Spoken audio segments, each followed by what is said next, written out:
Bienvenidos nuevamente, mis queridos amigos, hermanos y estudiantes de la Palabra de Dios. Le damos nuevamente a ustedes la bienvenida para que juntos emprendamos este nuevo viaje de este nuevo libro donde vamos a estudiar el libro de Eclesiastés. ¿Qué quiere decir la palabra Eclesiastés en el hebreo?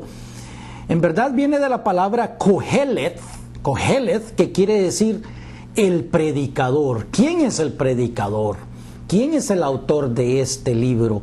Que contiene mucha sabiduría acerca de cómo nosotros nos debemos de comportar, cómo debemos de vivir la vida. O sea, este libro va dirigido, escrito por el rey Salomón, para todo aquel hombre, para toda aquella persona que vive en el cuerpo, que tiene el espíritu adentro del cuerpo, para que sea el espíritu que gobierne el cuerpo, mientras caminamos bajo el sol, mientras vivimos estas vidas, donde creemos que no hay esperanza, pero sabemos de que existe la palabra de Dios y que existe el Dios Todopoderoso que nos puede guiar en cada paso que tomamos en esta vida. Le pedimos entonces al Padre, al Dios Todopoderoso, creador de los cielos y la tierra, creador de tu alma, creador de tu vida, para que te dé a ti las palabras de entendimiento, de sabiduría, para que tú camines sobre este mundo de una manera tranquila, de paz, de entendimiento, de comprensión, de amor, siendo siervo digno del Padre. Se lo pedimos entonces en el nombre de Jesús.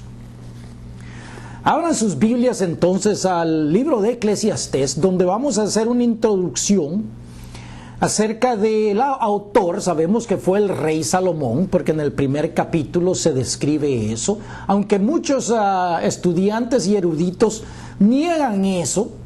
Sabemos nosotros, porque él dice que fue el rey en Jerusalén, ¿verdad?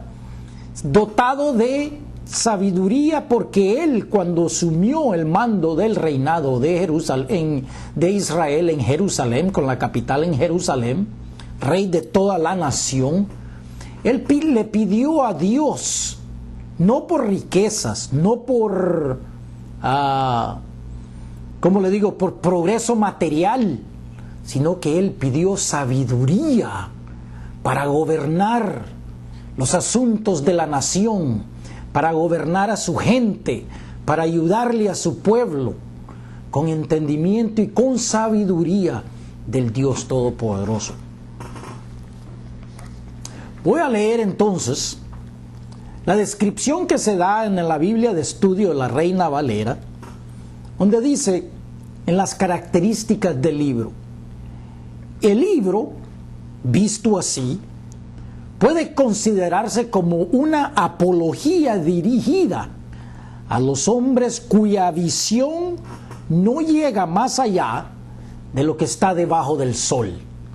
O sea, todo aquel hombre que solo mire esta edad presente, que no tenga el conocimiento del mundo que existió antes de Génesis, que no tiene el conocimiento del milenio que viene y de la vida eterna, la tercera edad que viene, todo aquel hombre que solo mira esta edad presente, este libro es para ti, para que te des cuenta qué es lo que este hombre sabio, el rey Salomón, nos dice a todos aquellos que vivimos hoy en día, especialmente en estas últimas horas de esta edad.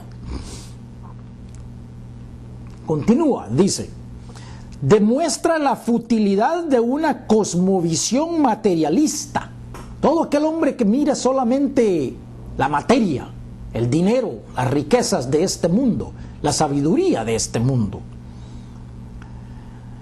O naturalista que no deja lugar para la intervención de Dios en los asuntos del hombre. O sea, cuando nosotros caminamos sobre este mundo, en verdad nos olvidamos completamente de que existe un Dios que rige los asuntos de la humanidad y del hombre. Nos olvidamos de eso. no le damos lugar a Él para que Él venga en nuestras vidas y gobierne nuestras vidas y nos dé un poco de tranquilidad y de paz en este mundo tan caótico, donde vemos que la sociedad poco a poco se está desmoronando. ¿Por qué? Porque los principios de Dios se dejan para afuera. Continuando. Aunque el autor adopta la óptica materialista para demostrar su vanidad, o sea, la vanidad de la vida del hombre, ese es el asunto y el tema principal del libro de Eclesiastés. La vanidad del hombre en comparación con la gloria de Dios. En otras palabras, todo lo que hacemos, lo que decimos, lo que acumulamos, lo que hacemos en una vida, es pura vanidad. No se compara con la bondad y la riqueza y con todo lo que Dios ofrece. Si solamente nosotros nos quitamos y abrimos un poco más nuestra visión y vemos lo que el mundo, lo que se hizo en el mundo que existió, por qué estamos aquí, para dónde vamos, cuáles son los eventos que vienen a la consumación de esta edad. Si sabes tú eso, entonces obtendrás un poco más de tranquilidad y de paz. Mas si escucha la sabiduría del rey Salomón, que muchos dicen que fue el hombre más, y podemos decir después de Cristo, el hombre más sabio que ha visto la humanidad entera, en toda la historia. Continuando. Aunque el autor, Salomón, adopta la óptica materialista para mostrar su vanidad, indica la contraparte en algunos versos. Reconoce que el significado de su existencia va más allá de la vida terrenal. O sea, entre más rápido nosotros entendamos eso, más fácil se nos va a hacer nuestra existencia. Si el hombre concibe el mundo como un fin en sí mismo, la vida se torna en vanidad. O sea que si solo vemos esto, lo que tenemos, solo lo que los ojos ven, solo lo que tenemos, entonces todo es vanidad. Pero si lo considera uno como un medio por la cual Dios le revela su amor y su justicia, entonces la vida tiene significado. Y te pregunto yo a ti hoy en día, hermano escuchante que me estás oyendo, ¿tienes tú algún significado en tu vida? ¿Tienes alguna meta? ¿Para qué naciste? Todo mundo se pregunta eso. ¿A qué vine yo a este mundo? ¿Cuál es mi misión? ¿Qué es lo que tengo que hacer? Esta palabra, la sabiduría que te va a dar el rey Salomón por medio de Dios Todopoderoso, por medio de esa escritura, Él te va a decir en verdad cuál es tu propósito. Este libro, que solo tiene 12 capítulos, el contenido está organizado, podemos decir, en 5 disertaciones. La primera disertación es acerca de la vanidad de la sabiduría humana. O sea, es una vanidad cuando se compara con la sabiduría de Dios, ¿verdad? Entonces todo aquel hombre que se enaltece sobre otro hombre es vanidad, no tiene valor. La segunda disertación es acerca de las decepcionantes experiencias de la vida. Aquellos que andan siguiendo el viento y nunca lo pueden alcanzar. Aquellos que quieren que no se sacían de querer esto, de querer el otro, de querer más. Son experiencias decepcionantes cuando uno no llega a alcanzar lo que uno quiere. Todo eso es vanidad. La tercera disertación, la vanidad de las riquezas y la honra. Hermanos, la riqueza se acumula, dura un poquito de tiempo y se termina. No te las puedes llevar cuando mueres. La honra, tal vez la obtienes por unos cuantos años. Después todo el mundo se olvida de ti. Es vanidad. La cuarta disertación, las desigualdades de la vida se confían a Dios. Sí y solamente sí. Tú quieres eso, ¿verdad? Si tienes los ojos para ver y los oídos para escuchar lo que esta palabra te dice a ti, entonces puedes obtener una paz, una tranquilidad que solamente Dios te puede dar. La conclusión, la quinta disertación: la vida se ha de considerar a la luz de la eternidad. O sea, imagínense ustedes si hoy en día a la persona que más admires tú, ya sea porque tiene sabiduría, ya sea porque tenga riqueza, ya sea porque tenga cualquier cualidad que tú creas que valga la pena, ¿verdad? De los hombres más ricos del mundo, supuestamente los hombres más sabios del mundo, ¿escucharías tú lo que ellos tienen que decir? Si a ellos tú los admiras. Esa es la pregunta que se debe hacer uno. El rey Salomón, afortunadamente, el hombre más rico que ha existido, porque si se traduce la riqueza que tenía él a términos modernos, tendría mucho más de lo que tiene todo mundo que ha acumulado riqueza en este mundo. ¿A quién admiras? ¿Bill Gates? ¿Warren Buffett? ¿Steve Jobs? ¿Los inventores? ¿Los que acumulan riqueza? El rey Salomón tenía más riqueza que todos ellos puestos juntos. ¿Por qué?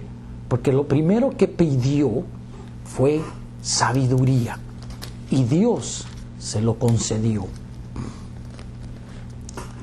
Pasemos entonces al primer capítulo del libro de Eclesiastés, la primera disertación: la vanidad de la sabiduría humana, ¿verdad?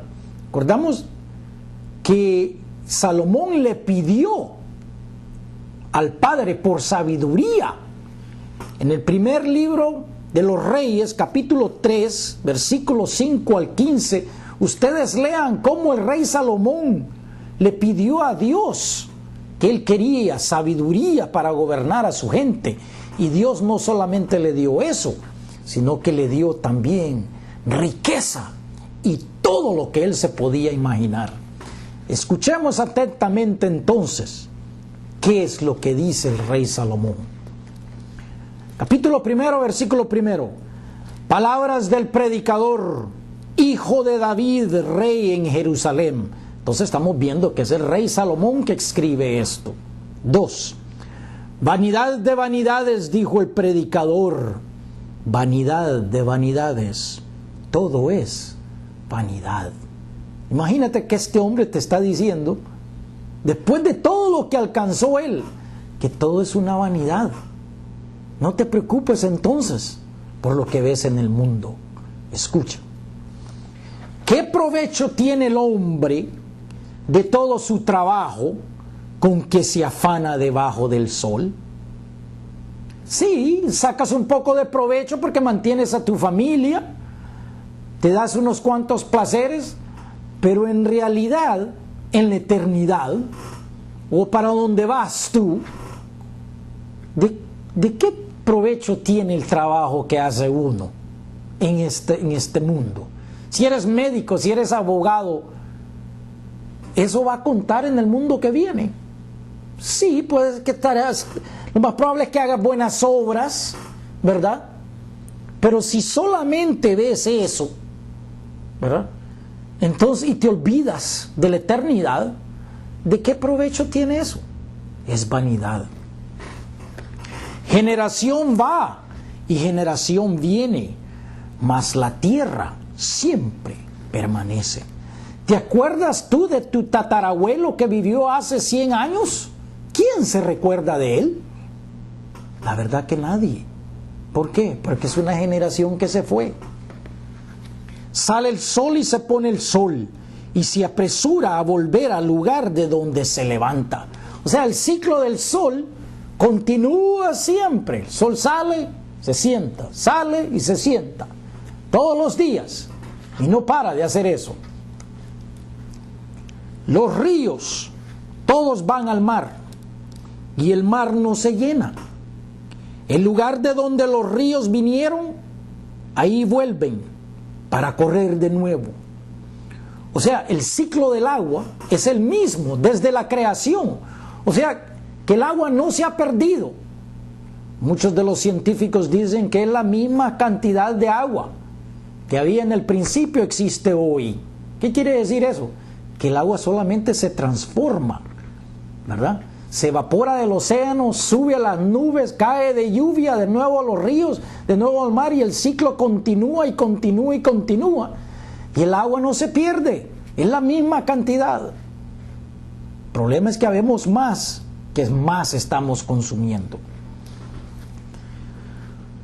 Versículo 8. Todas las cosas son fatigosas, más de lo que el hombre puede expresar. O sea, lo fatigoso de la vida, el hombre no lo puede expresar. Hay tantas cosas. Nunca se sacía el ojo de ver, ni el oído de oír.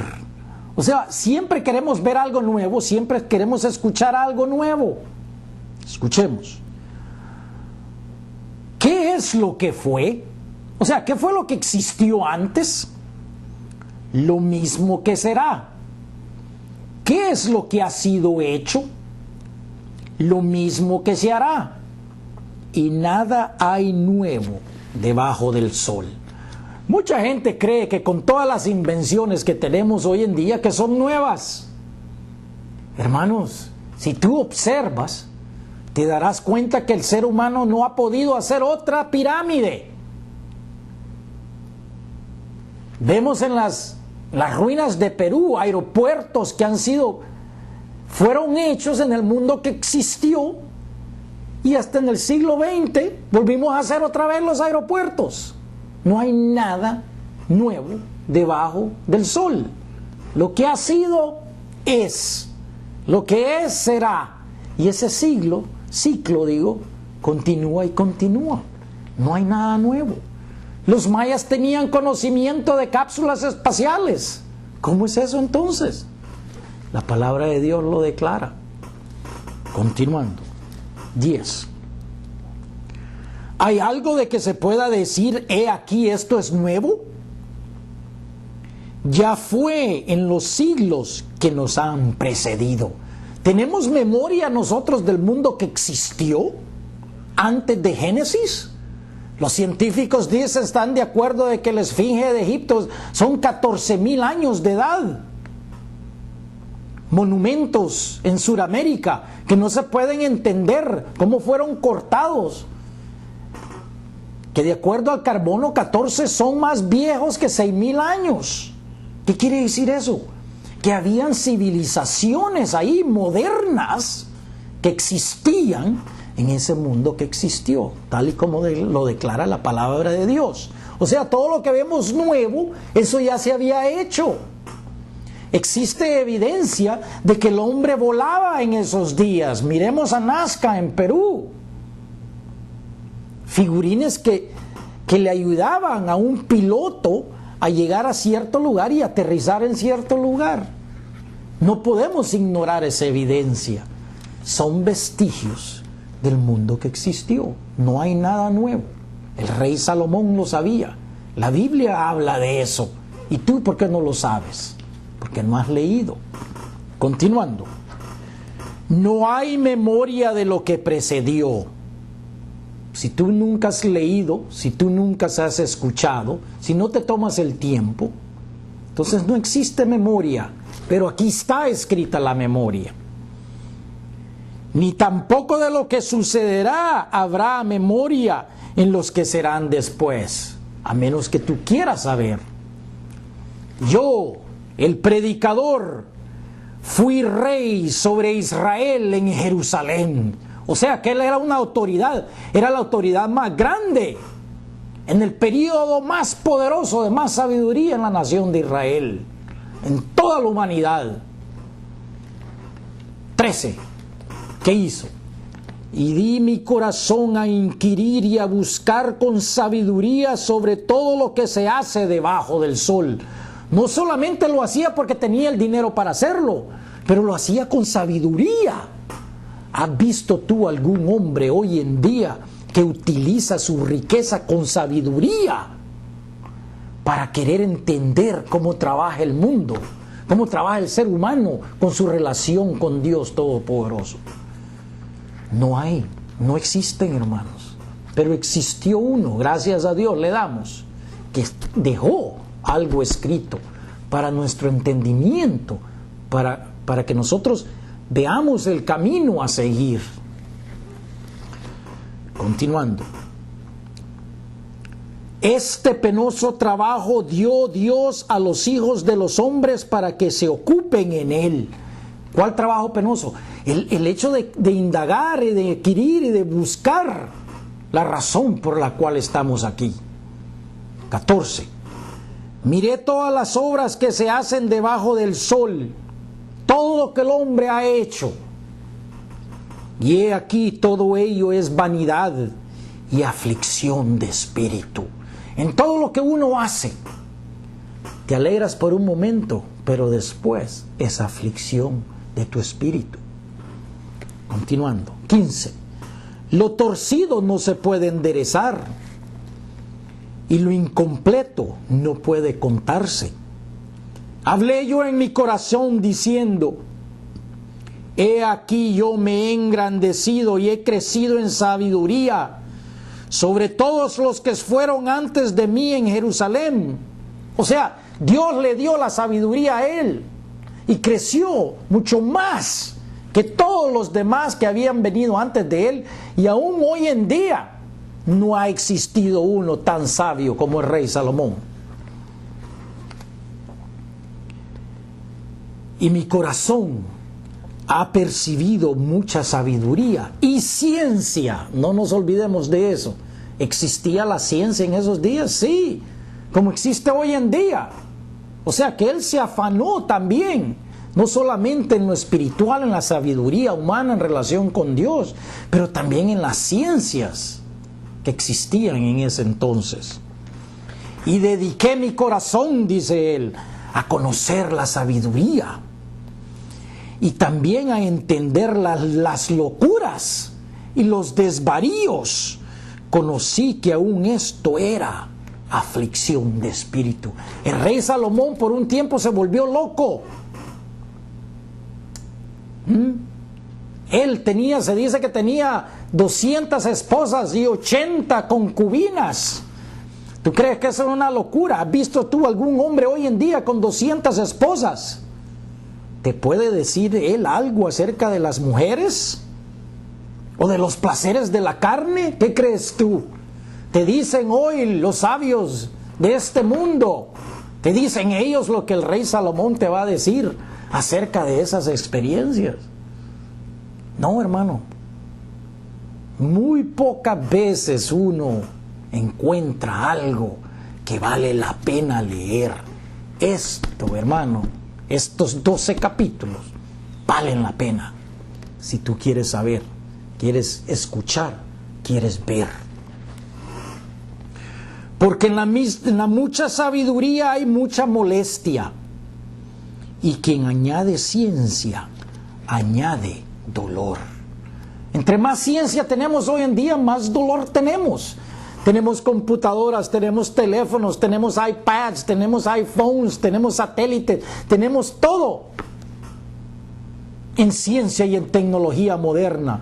¿Y qué es lo que vemos en el mundo? La gente anda agobiada, infeliz, se olvida del amor, se olvida de ser humano, se olvida de tener relaciones con unos con otros que valgan la pena, ¿verdad? Todo el tiempo es de pagar y de pagar y de pagar. Queremos algo nuevo, hay que pagar. Queremos andar con el teléfono nuevo, quiere decir que tenemos que pagar por eso todos los meses, ¿me entiende? En toda la ciencia existe mucho dolor.